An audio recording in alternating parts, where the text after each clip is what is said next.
غیر ضروری ہم نے محسوس کیا کہ اس میں تاخیر کی جا رہی ہے تو ہم بھی منہ میں زبان رکھتے ہیں، ہم بھی بات کر سکتے ہیں، لیکن یہ جو ہم نے ایک سیاست شروع کر دی ہے بلیم کرنے کی کہ یہ مسلم لیگ کے لیے ہو رہا ہے تو یہ پیپلز پارٹی کے خلاف ہو رہا ہے تو یہ جی او آئی کے ساتھ، یہ تو ہم بھی کہہ سکتے ہیں جی، لیکن میں ایسے تنازعات میں نہ قوم کو الجھانا چاہتا ہوں نہ ملک کو الجھانا چاہتا ہوں۔ کچھ چیزیں ہوتی ہیں جو ہمارے آپس کے باہمی تنازعات کے بغیر بھی آگے بڑھ سکتے ہیں، تو ہم خواہ کیوں اس ایک چیز کو متنازع بنائیں؟ کوئی ضرورت نہیں ہے، کوئی اتنی بڑی بات نہیں ہے کہ جس میں ہم ایک چلتے ہوئے نظام کو تنازع کی طرف لے جائے۔ ایسے تنازعات میں میرے خیال میں اب قوم متحمل نہیں ہے، بہت ہو چکا ہے اور بہت قوم نے بھگت لیا ہے۔ سیاستدان جو ہے کیا الیکشن مسائل کا حل ہے سر؟ ظاہر ہے جی کہ الیکشن میں جب آپ الیکشن لڑتے ہیں اور الیکشن عوام کے رائے کے مطابق ان کے نتائج آ جاتے ہیں، وہ نتائج تسلیم ہو جاتے ہیں، تو حکومت کے اپنے اندر بھی ایک خود اعتمادی ہوتی ہے۔ اس کو یہ بھی معلوم ہوتا ہے کہ میں نے 5 سال تک حکومت کرنی ہے، اور پھر دنیا بھی آپ پر اعتماد کرتی ہے اور آپ کے ساتھ معاملات کرتی ہے۔ پاکستان کو اس وقت اس بات کی ضرورت ہے کہ باقاعدہ عوام کے اعتماد سے ایک مستحکم حکومت وجود میں آئے جو پاکستان کے اندر ایک پولیٹیکل سٹیبلٹی اور سیاسی استحکام کی علامت ہو۔ وہ ملک کے اندر بھی خود اعتمادی پیدا کرے گی، قوم کے اندر بھی ایک اعتماد لائے گی، اور بیرونی دنیا کے ساتھ جو ہمارے معاملات ہیں اس میں بھی ایک اعتماد کا ماحول ہم اپنے لیے پیدا کر سکیں گے۔ یہ جو عارضی بنیادوں پر یہ تو ہم حضرت شارٹ ٹائمز یا قلیل المدتی معاملات تو ہم چلا سکیں گے جی، لیکن اس سے وہ خود اعتمادی نہ حکومت کے اندر آتی ہے، نہ وہ اعتماد عوام کے اندر پیدا کیا جا سکتا ہے، اور نہ ہی بین الاقوامی برادری میں ہم اپنا اعتماد لیکن بنا سر یہ جو صورتحال ہے اس وقت، اس میں گراؤنڈ ریئلٹیز یعنی زمینی حقائق تو یہ بتا رہے ہیں کہ کوئی بھی سیاسی جماعت اکیلے 172 سیٹ بھی نہیں لے سکے گی، اور اگر ایسی صورتحال ہوتی ہے تو پھر ہم ایک اتحادی حکومت دیکھتے ہیں، اور اب اتحادی حکومت میں اتحادی حکومت جو کہ 16 مہینے کی رہی، اس میں اب بڑی اختلاف سامنے آ چکا ہے۔ عمران خان سیاست سے فی الحال اس سیاسی افق سے اس وقت باہر ہیں، پی ٹی آئی تقریباً اس وقت باہر نظر آ رہی ہے، تو اختلاف ان کے درمیان ہے۔ اس کا مطلب ہے اب جو بھی لڑائی ہوگی ان سیاسی جماعتوں کے درمیان ہوگی، تو ایک نیا اتحاد پیدا ہوگا۔ 16 مہینے کی 11 سیاسی جماعت اور 85 کابینہ، آپ سمجھتے ہیں کہ سر انہوں نے کوئی کارکردگی کی ہے؟ ماں سوائے ایک جملہ ہم سنتے ہیں کہ پاکستان کو ڈیفالٹ سے بچا لیا۔ میرے خیال میں یہ جو ہم بحث کو ایک خاص دنوں تک یا خاص مہینوں تک یا ایک خاص مدت تک محدود کر دیتے ہیں تو اس پہ پھر آپ کو پورا جواب نہیں ملے گا جی۔ سیاسی جماعتوں کی کارکردگی کو ذرا تھوڑا سا، اگر آج میاں شہباز شریف صاحب پرائم منسٹر تھے اور اس سے پہلے میاں نواز شریف صاحب پرائم منسٹر تھے تو وہ بھی تو مسلم لیگ تھی جی، تو ابھی تو مسلم لیگ تھی، باقی اس کی اتحادی ہے۔ اس وقت شاید ان کے اتحادی کم تھے، اب تو 12-13 جماعتیں یا 11-12 جماعتیں تھیں، یہ فرق تو ہو سکتا ہے جی، لیکن جو قیادت کرتا ہے وہ پالیسیز تشکیل دیتا ہے۔ پہلی بات تو یہ ہے کہ 1917-18 تک پاکستان کی جو اکانومی تھی وہ سالانہ مجموعی ترقی کی جو شرح تھی، جی ڈی پی گروتھ، وہ 6% سے بڑھ گئی تھی 2017-18 تک۔ معافی چاہتا ہوں، نہیں صحیح کیا سر۔ تو 2017-18 تک یہ صورتحال تھی۔ جب اقتدار تبدیل ہو گیا تو آپ کو یاد ہے جی، آپ کے ملک کی سالانہ ترقی 0 سے بھی نیچے آ گئی، مائنس پہ چلی گئی تھی، یہ بھی دیکھا نا آپ نے وہ دن۔ اب یہ حقیقت بھی آپ تسلیم کریں کہ جب آپ کی گروتھ مکمل ختم ہو جائے اور پھر آپ گرتے پڑتے، کبھی کہتے ہیں کچھ بڑھا دیا تو پھر نیچے گر جاتا ہے، آپ کی افراط زر کا کیا حشر ہوا، آپ کی مہنگائی کا کیا حال ہوا، اور ایک دفعہ آپ پہاڑ سے گرے تو ایسے گرے کہ میں نے کم از کم عمران خان کی حکومت میں بڑے بڑے جلسوں میں یہ بات کہی تھی، اور میں اپنی گفتگو کا ذمہ دار ہوں، کہ معیشت کی عمارت ایسی زمین بوس ہوئی ہے کہ آنے والی کوئی حکومت کے لیے اٹھانا مشکل ہو جائے گا۔ یہ میں نے اپنی حکومت کے دوران نہیں کہا، یہ میں نے پہلے کہا تھا جی، اور میں ان حقائق کو تسلیم کر رہا تھا۔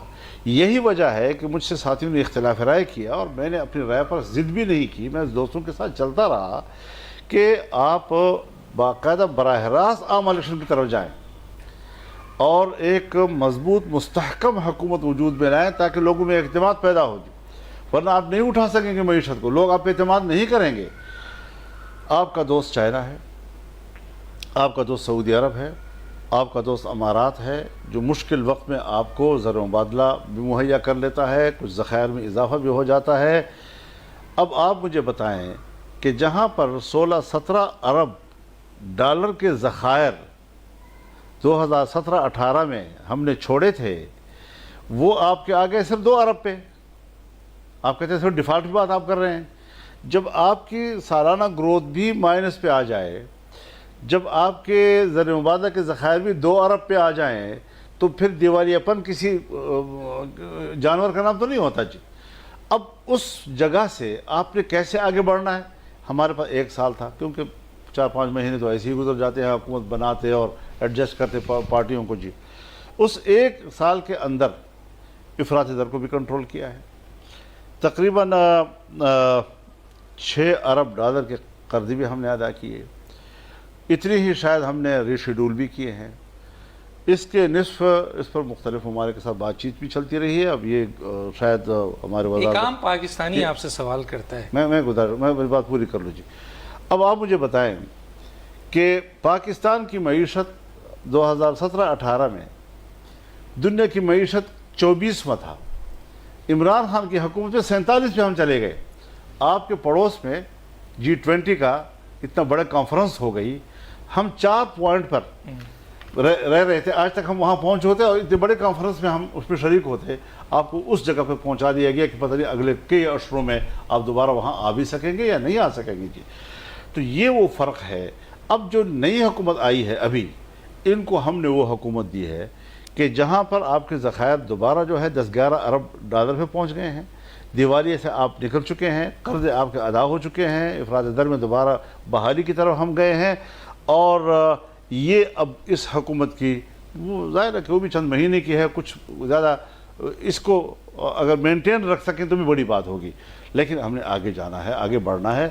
ہم نے سیاسی جماعتوں کو بھی یہی بات کہنی ہے کہ ایک مستحکم سیاسی نظام کی طرف ہمیں جانا چاہیے، صرف یہ کہ بس ہم آپس میں جیتنے اور ہارنے کی سیاست اور سیٹیں کتنے اور کتنے، تو یہ چیزیں جو ہیں یہ سب اپنی جگہ پر بجا ہے۔ ہر پارٹی کا حق ہے کہ وہ محنت بھی کرے، وہ ووٹ بھی لے، جو اس کا حق ہے وہ اس کو ملے، اور زیادتی کسی کے ساتھ نہ ہو۔ تو اس حوالے سے ہمیں میرے خیال میں چلیں زیادتی میں بات ہے سر، مجھے سوال پوچھنے دیں۔ مہربانی۔ JUI پاکستان کی موجودہ سیاست میں کہاں کھڑی ہے سر؟ PMLN سنتے ہیں بڑی جماعت ہے، پیپلز پارٹی سنتے ہیں بڑی جماعت ہے، آپ کے PTI بڑی سیاسی جماعت ہے، تو JUI کو تو ہم دیکھتے ہیں بڑے بڑے جلسے کرتی ہے، آخر کیا وجوہات ہے سر کہ آپ کی پوزیشن کہاں ہے سر؟ جی، میں اس سلسلے میں بڑے احتیاط کے ساتھ بات کروں گا، کیونکہ ہم نے بھی سیاست کرنی ہے، تھوڑا ذرا احتیاط کے ساتھ۔ ہمارے لیے سب سے بڑی رکاوٹ پاکستان کی اسٹیبلشمنٹ رہی ہے، اچھا، جنہوں نے ہمارے لیے رکاوٹ پہ رکاوٹیں کھڑی کی اور ہمیں ایک کنویں کے اندر بند رکھنے کی انہوں نے ساری توانائیاں اس پر صرف کی ہیں۔ ہم نے اس کی پرواہ کیے بغیر ہم چلتے رہے ہیں، ہم نے اس کا نوٹس بھی نہیں لیا، اب نے ہمیں کوئی شور ہوگا بھی نہیں سنا ہوگا اس حوالے سے۔ لیکن پبلک میں جب آپ جاتے ہیں تو آپ کو اندازہ لگتا ہے کہ میری کیا پوزیشن ہے۔ ایک کینڈیڈیٹ بھی جب حلقے میں جاتا ہے تو پبلک کو بھی پتہ ہوتا ہے کون جیت رہا ہے، اور کینڈیڈیٹ کو بھی پتہ ہوتا ہے، اور جو 2 مقابلے میں ہوتے ہیں ان کو بھی پتہ ہوتا ہے کہ ہم 2 مقابلے میں ہیں، یا اس نے 2000 پہ جیتنا ہے یا میں نے 2000 پہ جیتنا ہے۔ تو یہ اندازے جو ہیں الیکشنوں میں جو لوگ جاتے ہیں ان کو پتہ چلتے رہتے ہیں۔ ہماری خفیہ ایجنسیاں بھی اندازے جمع کرتی ہے، سیاسی جماعتیں خود بھی اپنے اندازے جمع کرتی ہے۔